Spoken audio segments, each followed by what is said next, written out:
Well, good evening. I'm Dr. Ryderdale Walton, and I figured I would just do a short video to kind of introduce myself a little bit and introduce you to my pipe, which I made a note about a little bit earlier today. So this is a double O Works pipe, which is something that I was able to find in Japan on one of my business trips there. And the pipe is made by an individual who goes by the name Maki-san. And Maki, I never did meet him. I bought the pipe in Ginza, or Ginza, to say it more properly. But I saw this thing and I thought, man, look at that. I really think I've got to have that. And this is actually only my second pipe. I didn't smoke ever, never smoked cigarettes. When I was younger, never thought I would smoke. But it was something that, as I got older and really making the journey into the Catholic faith, I decided it was something that I would try out, as a way to kind of get in touch with those who'd come before me. My great-grandfather, Grandpa Cravens, smoked a pipe.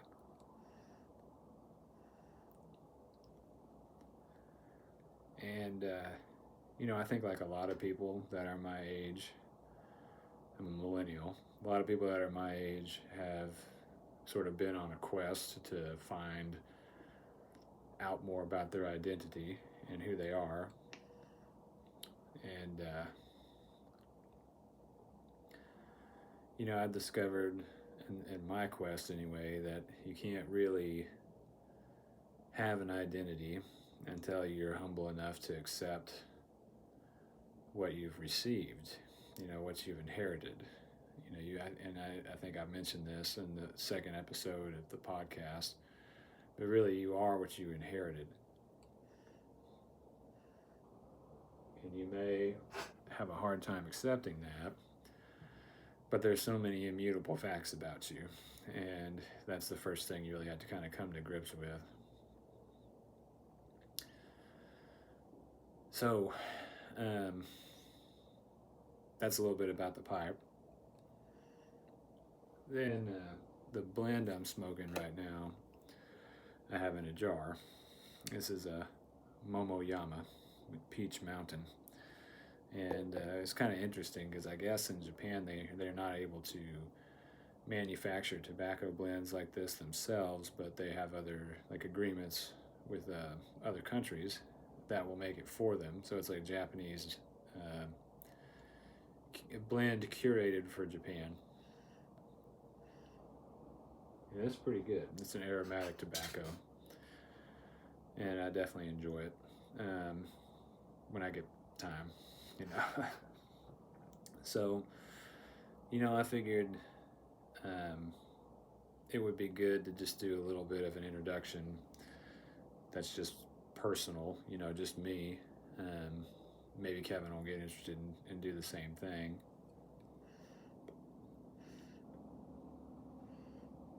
But I started life in a small town in Oklahoma, which is where I'm from, Archdiocese of Oklahoma City, and so that's still where I live, in that archdiocese, not the small town. And it's what I know. I've been a rural person, most of my life. I remember the hardest thing about moving when I was 19 years old, graduated high school, to the city. I noticed walking around the college campus to where I was attending that I couldn't look anywhere and then without seeing a car. There were cars everywhere, and I just couldn't find a private spot. And then, of course, I was a freshman living in a dorm, and I happened to have a corner dorm on the first floor in the hall with a roommate of mine. I'm about 6'4". My roommate was about 6'2", 6'3". And we could put shoulders together and then reach out and touch the wall in there on the other side.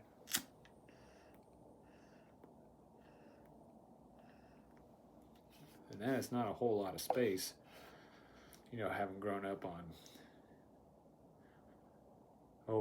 something like 40, 42 acres of land that my dad has been blessed to own and earned. But, growing up on a piece of land where you have enough room to build your own motorcycle track and have your own shooting range is a lot different from living in a shoe closet.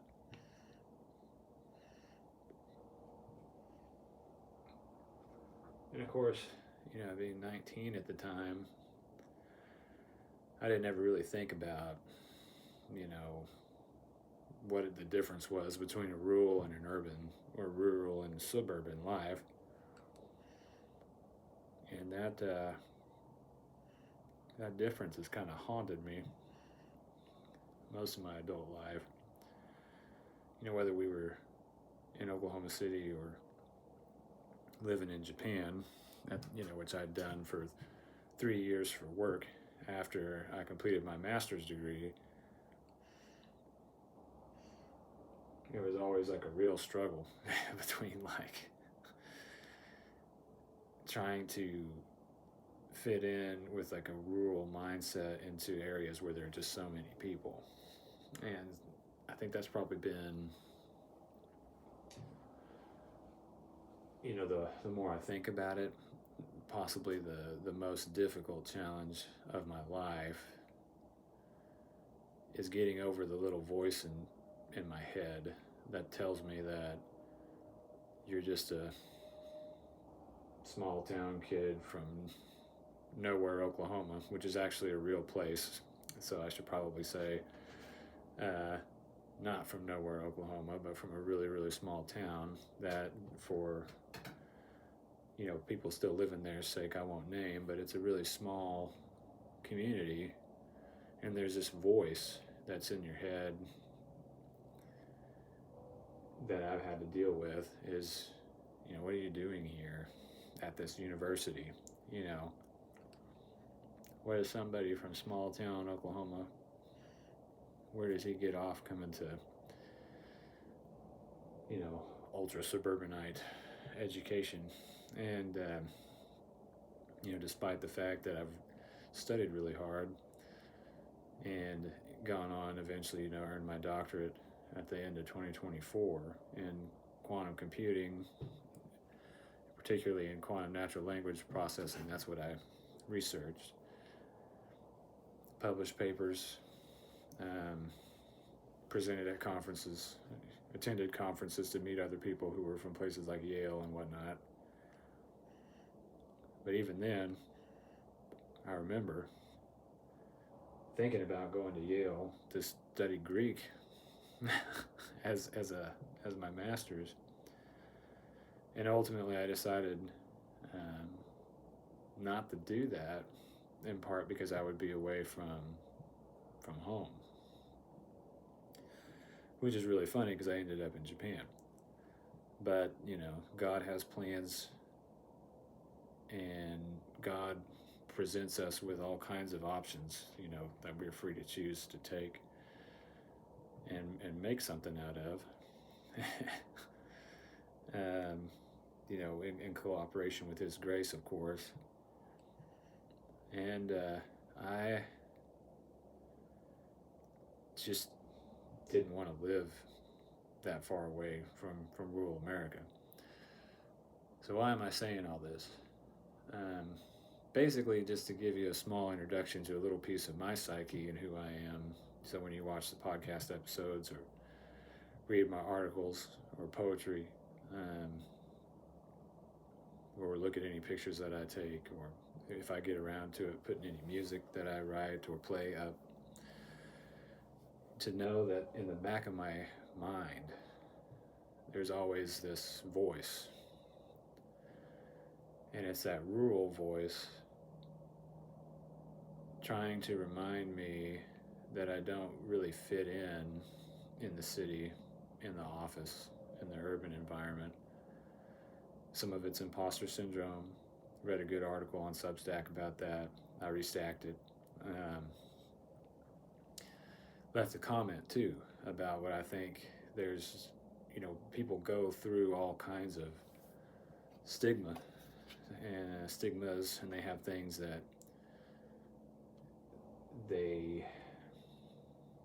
hold them back or that they have to overcome. And of course, there's a lot of them that are really popular to talk about.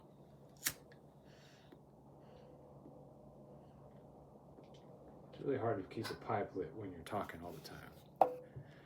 But anyway, there's some of them are well known and people fight about all the time. On the internet, in the streets. And I'm not really here to comment on any of that, but I do want to comment on one that I think that's often overlooked. And that is the calm, accepted stigma of, rural people. Or the stigma applied to, the prejudice applied to rural people. You got to be from somewhere. And so that those of us from nowhere, and I don't even think anybody does it on purpose, honestly, but those of us from nowhere are always from nowhere. It's something that it's hard to get over, and it's hard not to talk yourself down when you're a rural person. And you have to live in a non-rural world because of your skill sets. So I was talking to my grandmother, who I call BB, the other day. She got me this really nice smoker's jacket for Christmas. And BB was... I really wanted BB to see that my kids and I were studying poetry together, and we were reading The Happy Farmer, which as far as I can tell, is an anonymous poem, or there's no known author to it. But it celebrates the little glories and the little joys of owning your own means of production, your own means of a happy life, right? The farmer has his own cows or his own sheep, has his own wheat, has his own dairy source, his own chickens, his own eggs, and got himself a little piece of land that he pretends to own, but the government doesn't let him own it because he's got to pay property taxes on it.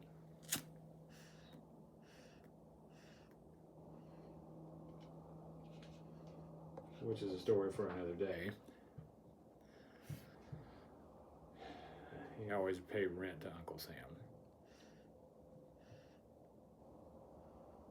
But I wanted her to know that, even though we're here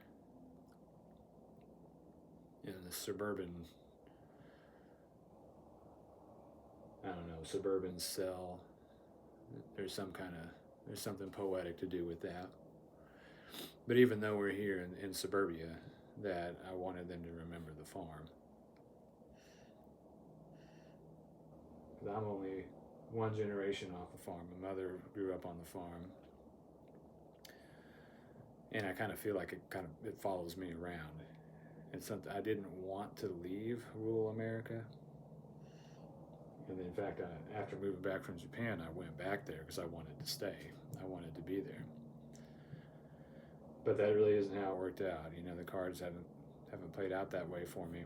And so I figured I'd just share that little piece. There's a lot to a person. And, I'm sitting out here in Snowpocalypse 2026, or whatever you want to call it, in Oklahoma, where we got it pretty bad. There's a foot of snow in the yard. I thought it'd be a decent time to just introduce myself for a few minutes.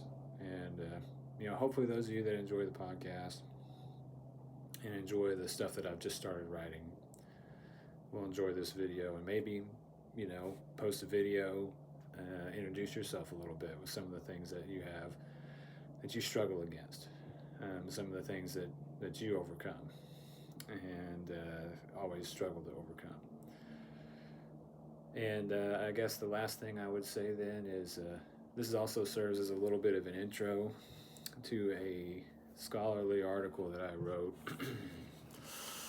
like in 2013 now, so like 13 years ago. I wrote an academic paper on the book of Amos for the Alpha Chi regional national article competition, and it was also submitted to the student colloquium at my university, and it actually received awards at both of those places, but it never did find a published home. So I think what I'll do is here pretty soon, now that I have this rural versus the urban thing on my mind, I think I'll probably want to go ahead and publish that to Substack. That is a book on the prophet Amos, who was a sycamore dresser, a rural man, a prophet, maybe reluctantly, who came up out of the south in Judah to preach to Israel in the north, to prophesy, and to give them their warning, essentially, that while they drank their bowls of wine, their injustice would destroy them, and they would be left with nothing.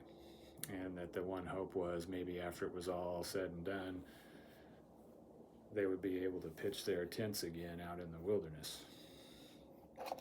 And I think that we would do well to listen to the prophet Amos. And I've always found that myself to be connected to him because of that sort of rural, the imagery, really the interplay of the rural and the urban imagery in that book. So I'll put that out. We've got other stuff coming down the pipe.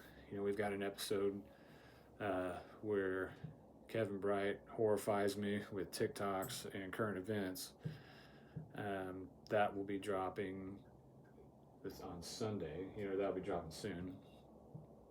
And then we're recording some more episodes. It's starting to get really cold out here. We will be recording some other episodes where we're going to talk about Lent, not as academic or really as much of an overview of Lent, but a little bit more conversational. What's our experience of Lent? Maybe just go into a few facts about Lent, that maybe there are people who just wouldn't know, but maybe make that just a little bit more of a chilled out conversation. And then I think we will, we plan to do our first interview, and we also are going to talk about Mercy, is the plan, the movie Mercy. I work in artificial intelligence now. Please don't be mad at me.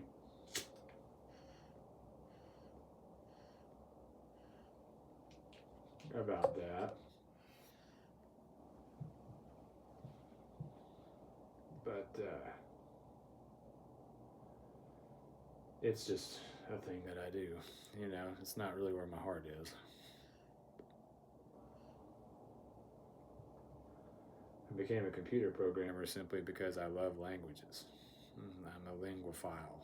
I really enjoyed philological studies of the Semitic languages in Greek and Hebrew. In my spare time, I study Latin, and I listen and read Middle and Old English books. It's a kind of a personal goal for me to be able to read those books without them being translated. And that's the kind of thing that I just like to do. So that's I guess that's enough about me for now.